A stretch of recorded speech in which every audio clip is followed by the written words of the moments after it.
दुनिया भर में सेंट्रल ओबेसिटी यानी बेली फैट एक top public health concern like juxtaposed diet and exercise efforts, yet stubborn effect persists. But listen carefully, this is not normal. Specially जब आप अच्छा खा रहे हैं, मूवमेंट अच्छे से कर रहे हैं और फिर भी आपका वेस्ट लाइन पे एक्सपेंशन हो रहा है, this is not normal. Hi everyone, नमस्ते, welcome back to the channel. जैसा कि मैंने आपको प्रॉमिस किया था कि अगले एपिसोड में मैं आपके साथ आपके बेली फैट पे बात करने वाली हूँ और हम बात करेंगे आज कि हमारी अच्छी डाइट लाइफस्टाइल के बावजूद भी हमारा बेली यानी कि हमारा जो मिडिल पोर्शन है बॉडी का वो क्यों बढ़ता है और इसके क्या हैजार्ड्स हैं।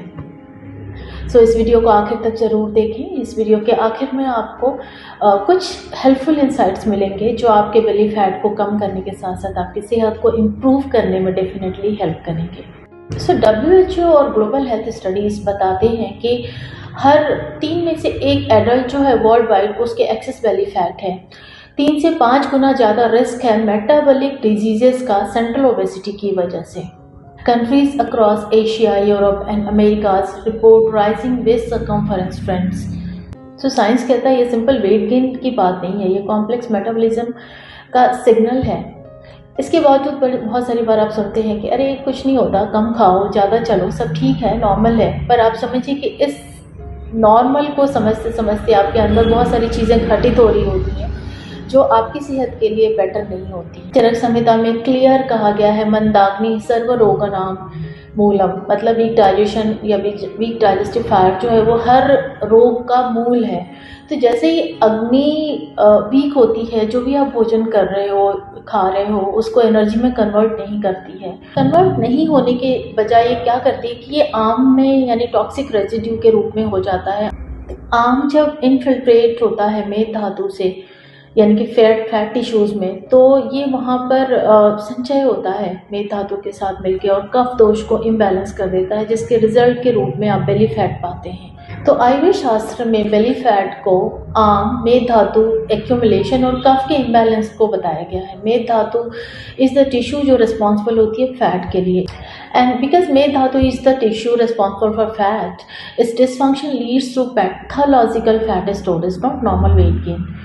चरक संहिता में वर्णन आता है मेद अति प्रवृद्धा स्थौल्यम, मतलब एक्सेस मेद धातु जो है जब हो जाती है तो उसको ओबेसिटी का नाम दिया जाता है। So this is not just cosmetic, this is धातु इम्बैलेंस, अ मेटाबॉलिक डिसऑर्डर।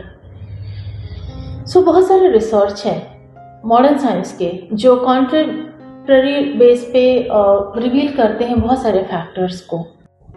अब इस मेद धातु के लिए मॉडर्न साइंस कहती है कि जैसे ही आपकी बेली फैट बढ़ता है, आपके अंदर इंसुलिन रेजिस्टेंस बढ़ जाता है, elevated blood insulin, glucose doesn't enter the cells और फैट स्टोरेज जो होता है वो स्पेशली आपके एब्डोमेन एरिया पे होने लग जाता है। उसके बाद फिर विसरल फैट में इन्फ्लेमेशन होने लग जाता है और जैसे ही विसरल फैट इन्फ्लेमेशन शुरू होता है, विसरल फैट सिक्रीट करता है बहुत सारे pro inflammatory cytokines like TNF alpha, IL-6। ये क्रॉनिक लो ग्रेड इन्फ्लेमेशन को डिनोट करता है, जिसकी वजह से बहुत सारे मेटाबॉलिक डिजीज होने का खतरा हमको बढ़ जाता है, जैसे diabetes, heart diseases, fatty liver. ये सब क्रॉनिक लो ग्रेड इन्फ्लेमेशन के वजह से बढ़ जाते हैं।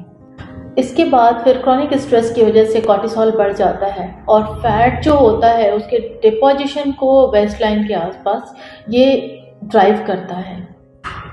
सो ये जो मैकेनिज्म मैप है डायरेक्टली आयुर्वेद के अग्निमाद्य नंबर 1, उसके बाद आम संचय और मेदो धातु के इम्बैलेंस के बाद कफ के डोमिनेंस को रिलेट करता है।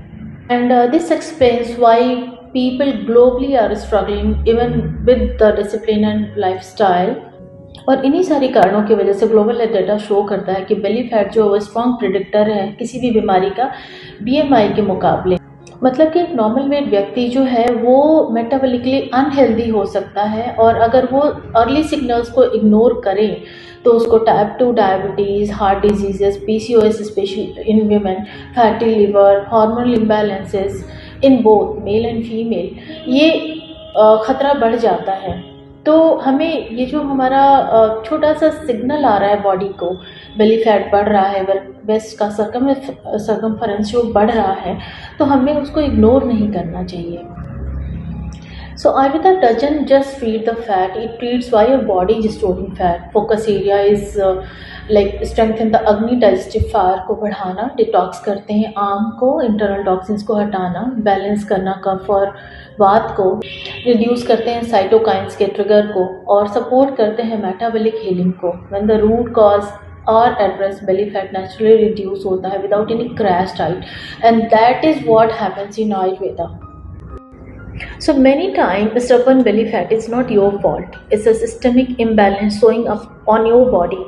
So thank you very much for being here. इस वीडियो से डेफिनेटली आपको कुछ मदद मिली होगी, तो इस वीडियो को उनको अपने फ्रेंड्स फैमिली को ज़रूर फॉरवर्ड करें ताकि उनको हेल्प मिल पाए यदि उनका कुछ ऐसा कंसर्न है जिसमें उनका बेली फैट और बेली फैट की वजह से metabolic diseases like fatty liver, blood sugar and all हो रहा है।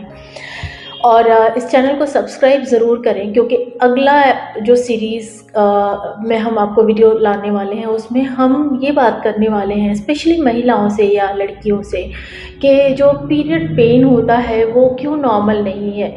बहुत सारी बार हमारे बच्चे या हमारे जो नॉन फीमेल्स होती हैं बोलती हैं अरे पेट में दर्द हो रहा है पीरियड्स